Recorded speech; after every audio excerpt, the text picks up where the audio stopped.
പലരും പറയുന്ന ഒരു കാര്യമാണ്, ഞാൻ എല്ലാവർക്കും എല്ലാം ചെയ്തിട്ടും ഇപ്പോഴാർക്കും എന്നെ വേണ്ട. അവരോട് ഞാൻ ചോദിക്കാറുണ്ട്, താങ്കൾ മറ്റുള്ളവർക്ക് വേണ്ടി എന്ത് ചെയ്തു എന്നാണ് പറയുക, ആർക്കാണ് താങ്കൾ ഇപ്പോൾ വേണ്ടാത്തത്? ഒരു ഉദാഹരണം പറയാമോ? ഒരാൾ പറഞ്ഞു, എൻ്റെ കയ്യിൽ പണമില്ലാത്തപ്പോൾ പോലും ഞാൻ മറ്റുള്ളവരോട് പണം വാങ്ങിച്ച് ആളുകൾക്ക് അവരുടെ ആവശ്യത്തിന് സഹായിക്കാറുണ്ട്.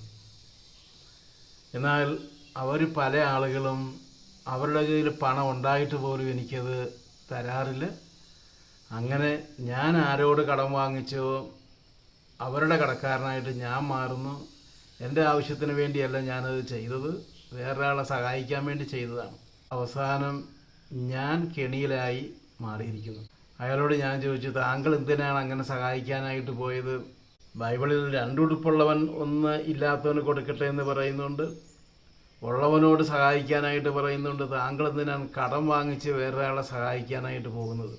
ബൈബിളിൽ നാം വായിക്കുന്നത് സാധിക്കുന്നിടത്തോളം മറ്റുള്ളവരെ സഹായിക്കുക എന്നുള്ളത് ആണ്. താങ്കൾക്ക് സാധിക്കാത്തൊരു കാര്യം താങ്കൾ ചെയ്യാൻ പോയി ഒരു കെണിയിൽ പോയി വീഴുന്നതിനേക്കാൾ നല്ലത് ഇങ്ങനെയുള്ള കാര്യങ്ങൾ ചെയ്യാതിരിക്കുന്നതാണ്. അല്ലെങ്കിൽ താങ്കൾക്ക് ഉറപ്പുണ്ടായിരിക്കണം, അവർ തന്നില്ലെങ്കിലും സാരമില്ല, എനിക്കത് കൈകാര്യം ചെയ്യാനുള്ള സാമ്പത്തിക ശേഷിയുണ്ട് എന്നൊരു ഉറപ്പുണ്ടായിരിക്കണം. അതിനെക്കുറിച്ച് പരാതിയും ദുഃഖമൊന്നും ഇല്ലാത്തൊരു മാനസികാവസ്ഥയുണ്ടെങ്കിൽ താങ്കൾക്ക് അവരെ സഹായിക്കാം, കടം വാങ്ങിച്ച് സഹായിക്കാം, അതൊക്കെ താങ്കളുടെ കാര്യം. പക്ഷെ വിവേകമില്ലാതെ സഹായിക്കാൻ പോയി അവർ തന്നില്ല എന്ന് പറഞ്ഞിട്ട് കാര്യമില്ല. മറ്റൊരാളും ഇതേ പരാതി തന്നെ പറഞ്ഞു, ഞാൻ വീട്ടിലെല്ലാവർക്കും എല്ലാം ചെയ്തു കൊടുത്തിട്ട് ഇപ്പോഴാർക്കും എന്നെ വേണ്ട. ഞാൻ ചോദിച്ചു, എന്താണ് താങ്കൾ ചെയ്തു കൊടുത്തത്? അപ്പോൾ അദ്ദേഹം പറഞ്ഞു, വീതം വയ്ക്കുന്ന അവസരത്തിൽ ഞാൻ പറഞ്ഞു, എനിക്ക് വിഹിതമൊന്നും തരേണ്ട ആവശ്യമില്ല, നിങ്ങളൊക്കെ നന്നായി ജീവിച്ചാൽ മതി, നിങ്ങളെ ഇത്രയും നാൾ ഞാൻ പല രീതിയിലൊക്കെ സഹായിച്ചു, അതുകൊണ്ട് എനിക്ക് വീതത്തിൻ്റെ ആവശ്യമില്ല, അതും കൂടി നിങ്ങളെടുത്തോ എന്നൊക്കെ ഞാൻ പറഞ്ഞു. അങ്ങനെ അവർക്ക് ഞാൻ എൻ്റെ വീതവും കൂടി കൊടുത്തതാണ്. ഇപ്പോൾ അവരുടെ മക്കളൊക്കെ വലുതായി, എൻ്റെ മക്കൾ വലുതായി, ഇപ്പോൾ എനിക്കൊന്നുമില്ല. ഞാൻ കരുതിയത് അവരെല്ലാവരും കൂടി എന്നെ സഹായിച്ച് എനിക്കൊരു വീടും സ്ഥലമൊക്കെ ഉണ്ടാകുമെന്നാണ് ഞാൻ കരുതിയത്. ഞാൻ അദ്ദേഹത്തോട് ചോദിച്ചു, താങ്കളൊരു മണ്ടത്തരമല്ലേ ചെയ്തത്? വീതം വയ്ക്കുന്ന അവസരത്തിൽ താങ്കൾക്കും തരാൻ അവർ തയ്യാറായിരുന്നു എന്നല്ലേ താങ്കൾ പറഞ്ഞത്, പിന്നെ താങ്കൾ ഇതിനാണ് വേണ്ടെന്ന് പറഞ്ഞ എന്തിനാണ്? ഇപ്പോഴവരുടെ മക്കൾ വലുതായിരിക്കുന്നു, കുടുംബ സാഹചര്യങ്ങൾ മാറിയിരിക്കുന്നു, മക്കൾ കല്യാണം കഴിച്ചിരിക്കുന്നു. ഇനി ഒരുപക്ഷെ താങ്കളുടെ അനുജന്മാർക്കും ചേട്ടന്മാർക്കൊന്നും താങ്കളെ സഹായിക്കാൻ പറ്റിയെന്ന് വരികയില്ല. അതും ഒരു വിവേകമില്ലാത്ത കാര്യമാണ് താങ്കൾ ചെയ്തത്. ഇങ്ങനെയല്ല, വിവേകപൂർവം വേണം നമ്മൾ മറ്റുള്ളവരെ സഹായിക്കാനായിട്ട്. ആവശ്യമില്ലാത്ത സ്ഥലങ്ങളിൽ കയറി നാം സഹായിക്കാനായിട്ടോ ഇടപെടാനായിട്ടോ ഒന്നും പോകേണ്ട ആവശ്യം ഇല്ല.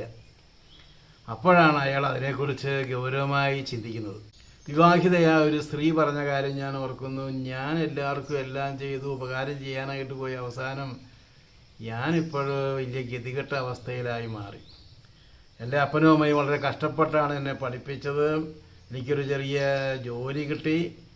ആ അവസരത്തിലാണ് ഞാനൊരു ചെറുപ്പക്കാരനുമായി പരിചയപ്പെടുന്നത്. എനിക്ക് കിട്ടിയ ശമ്പളം എല്ലാം ഉപയോഗപ്പെടുത്തി അയാളെ ഞാൻ പഠിപ്പിച്ചു. ഇതിനിടയ്ക്ക് എനിക്ക് ഒരു വിദേശ രാജ്യത്ത് ഒരു ജോലി കിട്ടി.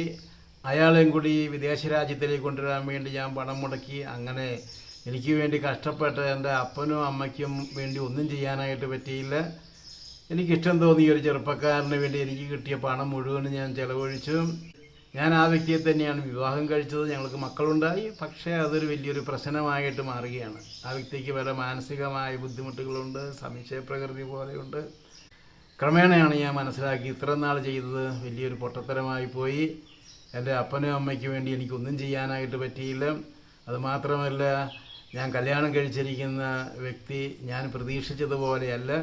അത് വലിയൊരു അബദ്ധത്തിലേക്കാണ് എന്നെ കൊണ്ടുവന്ന് എത്തിച്ചത് ഒക്കെ ഞാൻ പിന്നീടാണ് മനസ്സിലാക്കുക.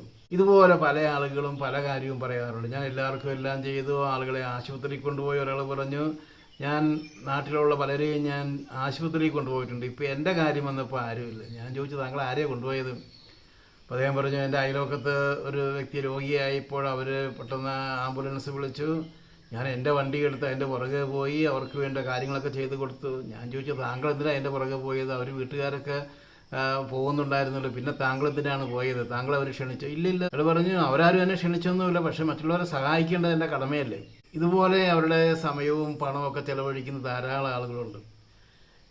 തീർച്ചയായിട്ടും ഒരു എമർജൻസി സിറ്റുവേഷനിൽ നാം സഹായിക്കണം.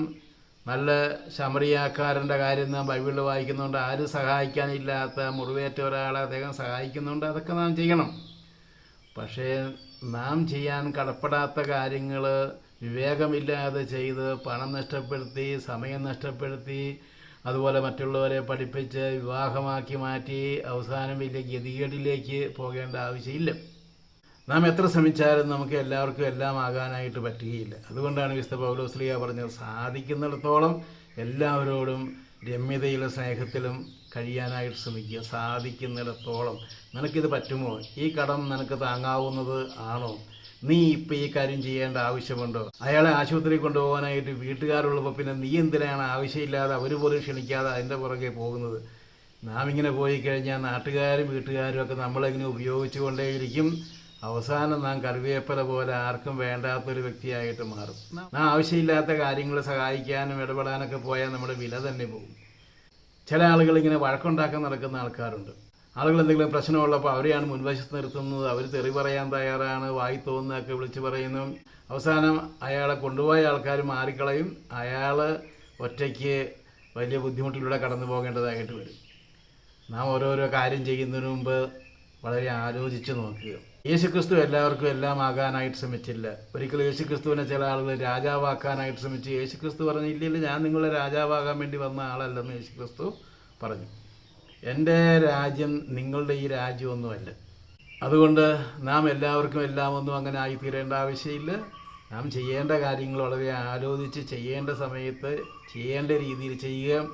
അല്ലെങ്കിൽ അവസാനം നാം പറയും, ഞാൻ എല്ലാവർക്കും എല്ലാമായിട്ട് ഇപ്പോൾ ആർക്കും എന്നെ വേണ്ടെന്ന് പറയും.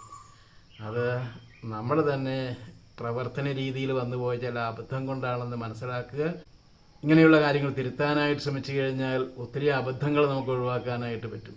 ദൈവം എല്ലാവരെയും അനുഗ്രഹിക്കട്ടെ. എല്ലാവർക്കും നന്ദി.